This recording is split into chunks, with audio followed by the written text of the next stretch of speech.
ہمیں بچپن میں نہیں بلکہ جب نئی جوانی شروع ہوتی ہے تو ایک بیماری آتی ہے اکثر نوجوانوں کو، پمپلز کی.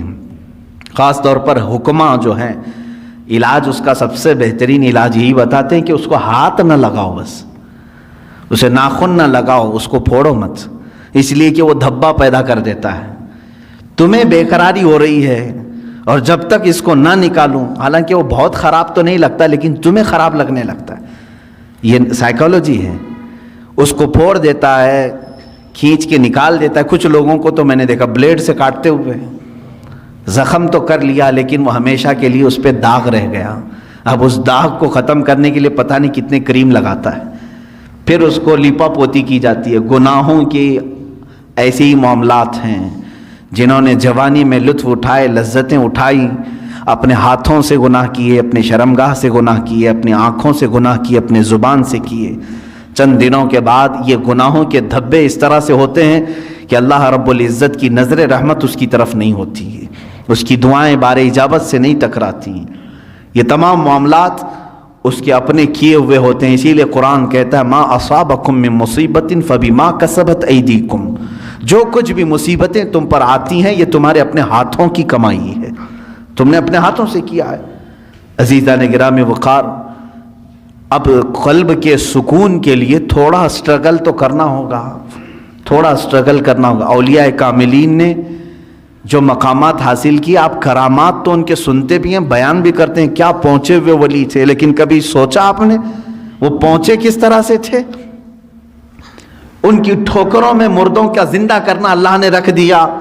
ان کو طاقت و قوت اتنی عطا کی کہ اللہ رب العزت نے ان کے لیے پوری کائنات کشادہ کر دی کہ میرے بندے تو جہاں چاہے جس طرح چاہے زندگی گزار، جو تجھے چاہے وہ حاصل کر لے. یہ کب ہوتا ہے ان کا مقام؟ میرے عزیزوں، وہ یوں ہی نہیں حاصل کرتے، اپنے آپ کو اللہ کی بارگاہ میں فنا کر دیتے ہیں. اسی لیے شاعر نے کہا ہے مٹا دو اپنی ہستی کو اگر کچھ مرتبہ چاہو، مٹا دو اپنی ہستی کو اگر کچھ مرتبہ چاہو، کہ دانا خاک میں مل کر گلے گلزار بنتا ہے. بیج کو کیچڑ میں بونا پڑتا ہے تب جا کر کے پھول اگتے ہیں. تم اگر یہ سوچتے ہو کہ میں سارے مرغن غذائیں کھاؤں، بہترین چکن مٹن اور سارے گھی مرغن سب چیزیں کھا کر کے میرے دل کو ذکر کی لذتیں ملیں، مشکل ہے. ایسا مشکل ہے. یہ راستہ تھوڑا سا کٹھن ہے. میں تصوف کے راستے پر آپ کو کہہ رہا ہوں، کچھ چیزوں کو روکنا ہوگا، صبر کے راستے پر آنا پڑے گا.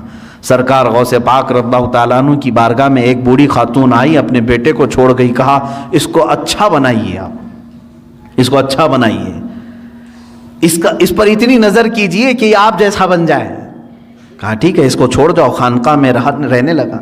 چند دنوں کے بعد وہ خاتون آئی، دیکھا سرکار غوث پاک رضی اللہ تعالیٰ عنہ گوشت اور روٹی کھا رہے تھے اور اس بچے کو سوکھی ہوئی روٹی دے کر کونے میں بٹھائے تھے. وہ پانی میں بھگو کر نرم کر کے کھا رہا تھا، اس کے گلے میں چبھ رہی تھی روٹیاں.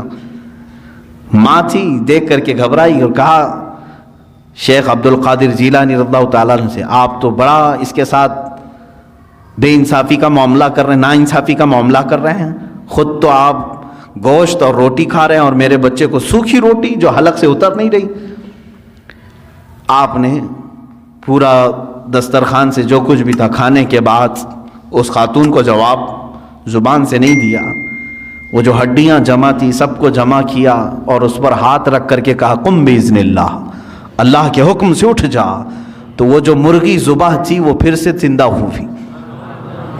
بعض اولیاء کاملین کو یہ تصرف دیا گیا ہے. وہ مرغ زندہ ہوا. آپ نے اس خاتون سے کہا کہ اے خاتون، جب تیرا بیٹا بھی اس لائق بن جائے تو اسے بھی میں ایسے ہی کھلاؤں گا. اس کی تربیت کا زمانہ ہے، اسے آج صبر سکھایا جا رہا ہے. میرے عزیزو، آج یہ میرے لیے بھی نصیحت ہے، آپ کے لیے بھی نصیحت ہے. ہم اچھے کھانے کھاتے ہیں لیکن ہفتے میں ایک مرتبہ اپنی زندگی میں ایسا دن بھی رکھو کہ یا تو وہ دن روزے سے ہو جائیں یا تو پھر اس دن فاقہ اس طرح سے کریں کہ جس کو نفس نہ پسند کرتا وہ چیز ہم کھائیں. سوکھے چوڑے ہمارے ہاں ملتے ہیں، ظاہر سی بات ہے اس کو چبانے میں دقت ہوتی ہے. اس نفس کو مارنا ہو تو ایک دن ایسا رکھو کہ اسی کو کھا لیں ہم. روٹیاں سکھا کر کے رات کو اولیاء کاملین رکھتے تھے صرف اپنے نفس کو مارنے کے لیے. جب تک آپ یہ جنگ نہیں کریں گے ذکر کی لذت آپ کو نہیں ملے گی. ہاں آپ اللہ اللہ اللہ اللہ کریں گے, سر ہلے گا, دل کچھ بھی نہیں ہلے گا. دل کو ہلانے کے لیے پریکٹیکلی طور پر آپ کو کچھ چیزوں سے گزرنا پڑے گا. سب سے پہلی چیز ہے اس میں اپنے غذاؤں پر کنٹرول, اپنے غذاؤں پر کنٹرول. یہ غذاؤں کی لت جو ہے ہمیں آج حرام کاریوں کی طرف لے جا رہی ہے. زبان کے چٹخارے جو ہیں بہت خطرناک ہیں. اسی لیے دنیا میں دو ہی شہوت ہے, سب سے بڑی شہوت, ایک شرمگاہ کی شہوت اور ایک زبان کی شہوت. ان دو کو اگر کسی نے شکست دے دیا تو وہ ولی بن جائے گا, ولی بن جائے گا. زبان کی شہوت یہ ہمیشہ اس کو جو لذت مل گئی وہی کھانا چاہتی ہے. جس کو گوشت کھانے کی لذت میں, گوشت حرام نہیں ہے, حلال ہے, لیکن کوئی اگر اس کا ایڈکٹ ہو گیا کہ بغیر اس کے تو مجھے چلتا ہی نہیں, تو گویا کہ تم گوشت کے غلام ہو, اپنے اوپر کسی چیز کو تم نے لازم کر لیا ہے. کچھ چیزیں ایسی ہیں میرے عزیزوں کہ یہ زبان تم سے وہ سب کراتی ہیں. اگر ایڈکٹ ہو گئے تھے بغیر گوشت کے کھا نہیں سکتے تھے, اتفاق سے ایسا وقت آ گیا زندگی میں کہ پیسہ بھی نہیں ہے, کچھ بھی نہیں ہے, گوشت گھر میں نہیں آیا, کیا کریں گے؟ زبان دوسری چیز تو نگلتی نہیں, چوری کریں گے. اور کسی ایسی جگہ پر گئے جہاں پر صرف خنزیر کا گوشت مل رہا ہے وہ بھی کھا لیں گے. کھاتے ہوئے میں نے دیکھا ہے ممبئی میں, زبان کا چٹخارا ہے. پیزا میں پیزا ملتا ہے, خنزیر کا گوشت ڈال کر کے آدمی بیچ رہا ہے, لوگ خرید رہے ہیں, کھا رہے ہیں. نان ویج کھانے کا ایک شوق ہے. میرے عزیزوں کوئی بھی چیز اپنے اوپر اتنی غالب نہ کر لو کہ تم اس کے غلام بن جاؤ اور مجبوری میں تمہیں وہ سب کرنا پڑ جائے. ہاں دنیا سے بقدر ضرورت چیز اٹھاؤ, کسی بھی چیز کو اپنے اوپر حاوی ہونے نہ دو. دو بزرگوں کی بات میں بتا کر کے اپنے ذکر کی مجلس شروع کرنے جاتا ہوں.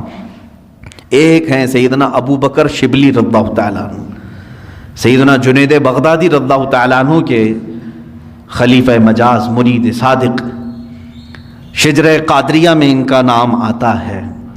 بحر شبلی شیر حق دنیا کے کتوں سے بچا, ایک کا رکھ عبد واحد بے ریا کے واسطے. سیدنا ابو بکر شبلی رضی اللہ تعالیٰ, ان کے ذکر کرنے کے متعلق تو کتابوں میں یہ لکھا ہے کہ رات کے وقت جب یہ کھڑے ہوتے, لیکن نیند کا بھی تو غلبہ ہوتا ہے نا انسان کو. اب زیادہ دیر اگر میں بٹھاؤں تو جمائی شروع ہو جائے گی, ہاں ہو کھولنا شروع کریں گے. کھانا جب زیادہ ہو جاتا ہے تو نیند کا غلبہ بھی آیا, اور یہ نیند بھی اللہ رب العزت کی یاد سے غافل کرنے والی چیزوں میں سے ہے. خشوع و خضوع نہیں رہے گا, اطمینان قلب نہیں رہے گا. یا تو مجبوری میں بیٹھے گا, یا تو تماشا دیکھنے کے لیے بیٹھے گا, یا تو صرف نام گنانے کے لیے بیٹھے رہے گا. جو اس کا قلب کا حضور ہے, حاضری, وہ نہیں ہو پائے گی. نیند کا غلبہ آیا. حضرت ابو بکر شبلی رحمۃ اللہ تعالی علیہ سلسلہ قادریہ کے مشہور بزرگ ہیں.